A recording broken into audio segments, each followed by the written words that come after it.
Okay, hello everyone, my name is Laquan Williams, and today in this video I'm going to be doing my review for the most recent episode for Superman and Lois. That's Season 2, Episode 11. The title is called Truth and Consequences. It just aired on the 3rd of May 2022, a couple days ago on the CW TV network. I did make a video recently about the cancellation of the CW TV shows Batwoman and also Legends of Tomorrow. It was just a brief video, just a couple of seconds long to talk about that because they have now ended. Superman and Lois has a season 3 that will be coming out obviously next year. So we'll talk about the episode and basically obviously go over here. Well, I will. So basically what happened obviously last night is that Superman did come back obviously from the, I guess you can call it the other Earth or the void, wherever he was, the portal, which is obviously going into Bizarro World, where he obviously saw the different obviously changes and situations obviously over there where his family is obviously dealing with. They are different obviously, and they're dealing with a lot of stuff, and he obviously saw how everything, and we got to see how Bizarro Superman became who he is today. Obviously before he died with his family, and obviously things are different over there. Bizarro Superman put his family first, last actually. And that's why he lost them. This Clark Kent, obviously on Earth 1, did not, but he did see obviously what happened with the Allie Allison situation. She merged with her other version of herself from Earth 1. We didn't see her in this episode, but she is going to be obviously the last villain at the end, obviously the main villain for this season. There has not been any, I guess you can say, hints or any word about Lex Luthor or Amertech. I guess we'll probably see a tease about them towards the end of this season, season 2, and they'll be the obviously main bad guys in season 3, hopefully. Lana Lang's obviously doppelganger showed up and tried to kill Natalie and also her father, who is John Henry Irons, aka Captain Luthor. They couldn't understand her because she was speaking obviously Kryptonian language, but Natalie stabbed her with some X-Kryptonite, and she flew away and said, "I'll be back for you guys." Jonathan's doppelganger almost tried to kill his brother Jordan, and obviously this version of Lana Lang, because he was trying to merge her with her Kryptonian version of herself from the other world, and that's what happened. Superman was able to save his sons at the last minute / family after he came back to through the portal of Bizarro World. But obviously, it was there's a bunch of obviously situations that have obviously screwed things up and made it very difficult. Obviously, one of them is obviously at the end, Superman did reveal his secret identity to Lana Lang after all this time, and there's gonna be a fallout of that in the next episode, which will be season 2, episode 12, called "The Lies That Bind." Or The Ties That Bind. It's usually what some episodes are called, but it's called Lies That Bind. And obviously in this episode, that's the next episode that will be out in a couple weeks. Jonathan got mad. He kept telling his dad, "Your secret is the reason why we're all in this mess." And he kept telling him, he said, even though that's the case, that I'm keeping the secret from people, it does keep our family safe. But unfortunately, things have gotten out of hand, so they have to tell Lana Lang, and her entire family's going to know about Jordan, Jonathan, and Superman obviously being Clark Kent. So the secret's out now. That's basically what happened.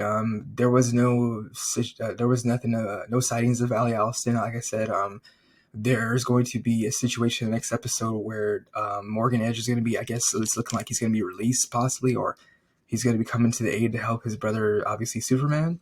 I don't know how that's going to work, if they're going to let him out for a reduced sentence or for the time being in order for him to help them take down all these bad guys, because Superman can't do it alone, and Captain Luthor, aka John Henry Irons, can help him, but even he obviously won't be enough. Even Jordan will be able to help them as well. They'll need it all hands on deck, because there's going to be Allie Allison. There's going to be the other version of Lana Lang. Allie Allison's very powerful herself, and I don't know who else she has to back her up. Oh yes, of course, the doppelganger version of Jonathan. So she's got 3 people, obviously. Actually, well, you know what? She has Lana Lang, the doppelganger version of her, Jonathan, the doppelganger version of him, who's bad. That's 2. She doesn't have anybody really else, because the other version of Morgan Edge that she was being in control of, he decided to help Superman right here from Earth 1 at the last minute in season 2, episode 10. So I think she only has 2 people to help her, and Anderson's dead, and he's not going to help her. He actually turned double-crossed her at the end and took her chain / pendants to keep her from stop her from merging with her other version of herself. So I don't know who she has to help her, but she's very powerful herself. So we'll see about that. I have no idea who is going to jump out. and save her or help her in any type of way. But she does have, like I said, a huge congregation slash members of her cult slash her, who are her followers, obviously. So we'll see what happens with that.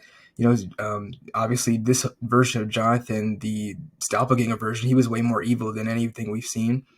Obviously, before he attacked his Earth One doppelganger, trying to merge with him, Jordan had to save his brother. He wasn't powerful enough to save him at the beginning, but in the end, he was able to. He got the courage and said, "I'm going to save my family." He said, "I'm the only one who could stop him because his dad's not here."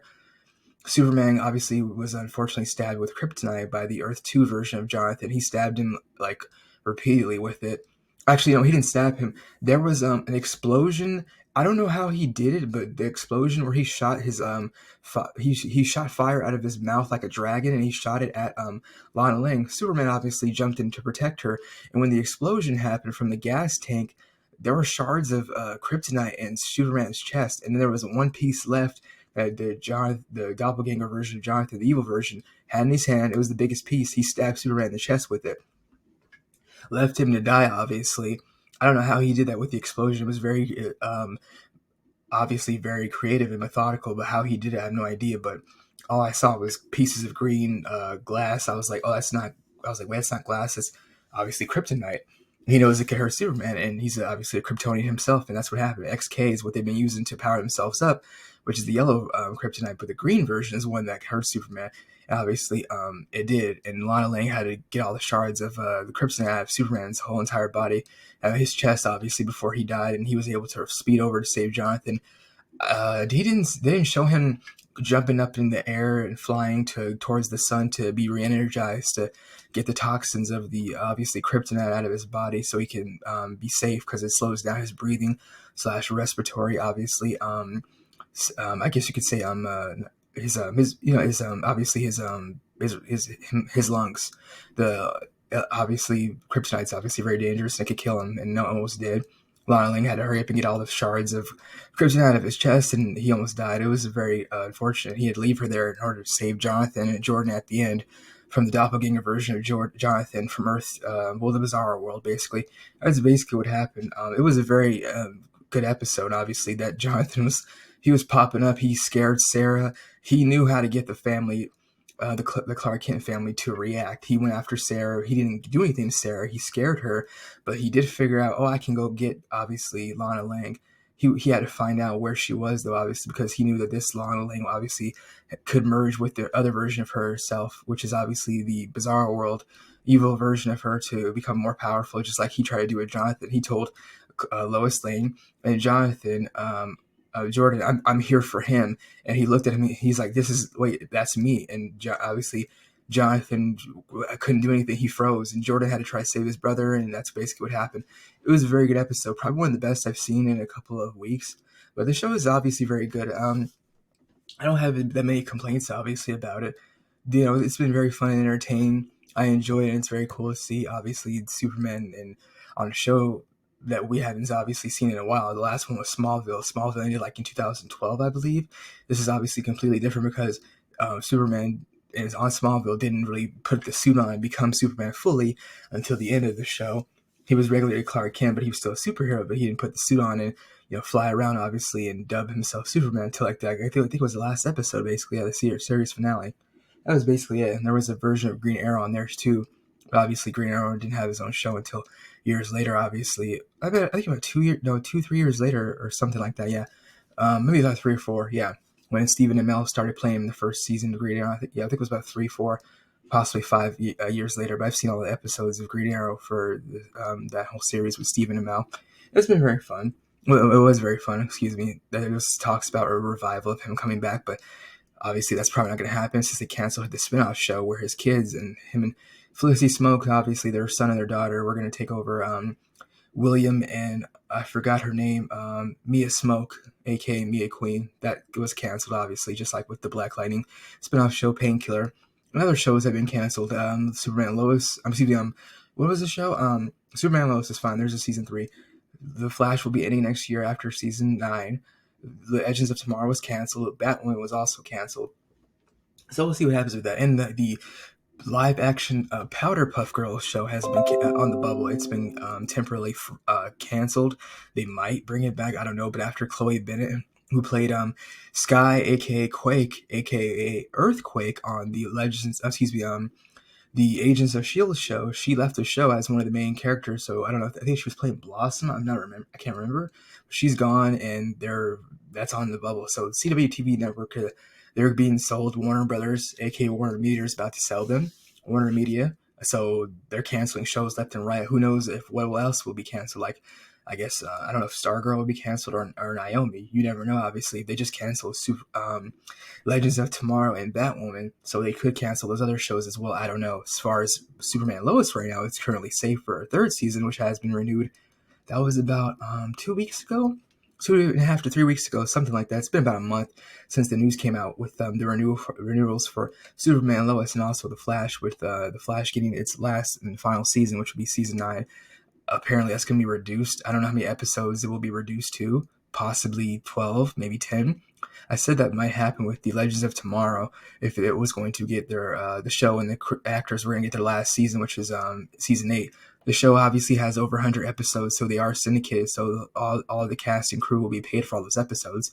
Obviously, of course, the actors who have been on the show for a long time will be, well, actually, all the actors who are on the show, regardless of how many seasons they were on, it's the syndicated, so they can get paid as the revenue and residuals from the show. Their checks, obviously, because even though the show's off the air, they can still get paid for it as people are able to stream it on Netflix and also Amazon Prime, and you can also watch it on TV because there's always repeats showing, just like with any other show that's been on for a while, like Fresh Prince of Bel-Air or Friends. Even though the shows are not on TV anymore, the actors still get paid off there as with their residual checks, obviously, because even though they're not on the show anymore, the show is long gone, the repeats still are shown on TV and they get paid for that per episode, regardless of obviously the show being canceled, or even if somebody left in the second or third season. Certain actors, people leave shows left and right, especially like I said with Legends of Tomorrow. Lots of people have come and gone, but just like with any other major network TV shows, if it has over 100 episodes, it's syndicated, so they'll continue to get paid. It's unfortunate, obviously, that the whole Booster Gold situation with Donald Faison is not going to get a closure. Obviously, we won't be able to see that, obviously, and there won't be any continuance of that because they all got arrested at the end, and that's basically the cliffhanger, and the show's over because it's canceled. I've always loved watching Donald Faison act on and everything. Clueless, Scrubs. He's been a great actor, and he's always also very talented, very underrated and funny. But he's not going to be able to. He could. I don't know if they could put him on The Flash, maybe possibly for the last season for a couple episodes randomly. That would be pretty cool. I don't know if the rest of the Legends of Tomorrow will show up on any episodes, but we'll see about that. But obviously on other shows that they have on the CWTV network, because they always have the superheroes collaborating, doing team-ups with each other, obviously. So we'll see what happens with that. Superman&Lois has been very fun and entertaining. We'll see what happens, obviously, on the rest of the show. I don't think this article has any comments on it. No, actually, it doesn't have any on ScreenRant.com. I'm usually on Den of Geek, but they didn't have an article up for this. But the show has been very fun. I know some people, there was a couple articles saying that they kind of threw a twist in it. I guess it's not really that entertaining, but the show has been fun. I don't have a problem with it. The episode was very fun and entertaining. It was very cool. Like I said, the last couple weeks have been great. This is like the best one I've seen probably since, like, I think the second and third episodes, obviously with the tease with Bizarro, Superman, who we thought obviously was going to be I forgot his name. Not Destroyer. Doomsday. We thought it was gonna be Doomsday, but remember they teased everybody and they said, they alluded to the writers that's gonna be Doomsday. Then at the end it was Bizarre Superman because the whole entire suit that he had on, we thought it was a great plot twist and trick that they threw at us, obviously. But we'll see obviously what happens in the rest of the show. It's been very fun and entertaining. Like I said, I don't have any complaints. I just want to see the whole thing with Amertech be the whole situation to be brought up again, because that just kind of disappeared the last like 5-6 episodes. No one's mentioned that. The mine situation with X Kryptonite. What are they going to do with, obviously, with Morgan Edge, who is also known as the Eradicator, also known as Tal-Ro? Obviously, what happened with General Zod? Is he going to be coming back? Because even though he possessed Jordan's body, he disappeared, and we didn't see a physical version of him, a physical form, and or a physical version of him. Also, what's going to happen with like I said, what was his name? Lex Luthor. Well, if he's going to be mentioned at all, we'll see what happens. And that's basically it. Lana Lang's whole entire family was not in this episode. Those are the only characters I saw missing. Also, Chrissy was missing. Lois Lane's father was missing, and her sister Lucy. So there was about 5 characters missing in this whole episode. The main characters. I just noticed that. Those were the only ones I could think of. Actually, that was probably basically it. Oh yes, and this also was the episode where we didn't see Jordan and Jonathan at school at all. So there was a lot of things that happened in this episode that obviously usually don't take place in the other ones. Like I said, they weren't at school. Jordan and Jonathan. We didn't see Lana Lang's whole entire family, her small daughter, her husband, ex-husband, because they're obviously having a divorce. We didn't see Lois Lane's father, her sister, and also we didn't see Chrissy, the reporter that works with Lois Lane at the Smallville Gazette. So, like I said, 5 main characters missing. I usually say that and see that in different reviews for videos I see, like on The Flash too. If I see 3-4 people not on the show on a specific episode, I bring it up because I'm always like, okay, well, I see that show in the episode, but I'm like, when I do my review, obviously, then I say who was not on the show and who was missing, because that's always a very interesting, obviously, situation to see. You're like, oh yeah, this character wasn't here, and you obviously are looking at that. You're like, who's missing, who was not there, or who basically had less screen time. But it depends. But these people weren't. Those characters were not in this episode at all. It's 5 main characters, so that's what happens. But we'll see what happens on the next episode, which will be season 2, episode 12. It's right here. It's called "The Lies That Bind." It'll be out in a couple weeks, and that's, like I said, that's basically it. That's the end of my review for the Superman&Lois season 2, episode 11, titled "Truth and Consequences." I'll do a review of the new Flash episode that just came out today. It's called "Death Rises," and it'll be out soon, with the continuance of the situation with Deathstorm, aka Robbie Raymond, or Robbie ML, a real actor, brother of Stephen ML, who played the Green Arrow, is now back on the show, and that whole situation with Caitlin Snow and Killer Frost trying to save her, and will they kill Killer Frost off, or Caitlin Snow? We'll see what happens with that. That's, like I said, that's in my review for my video for Superman&Lois' season 2, episode 11. Again, it's called "Truth and Consequences." Thank you again for watching. Goodbye. Thank you.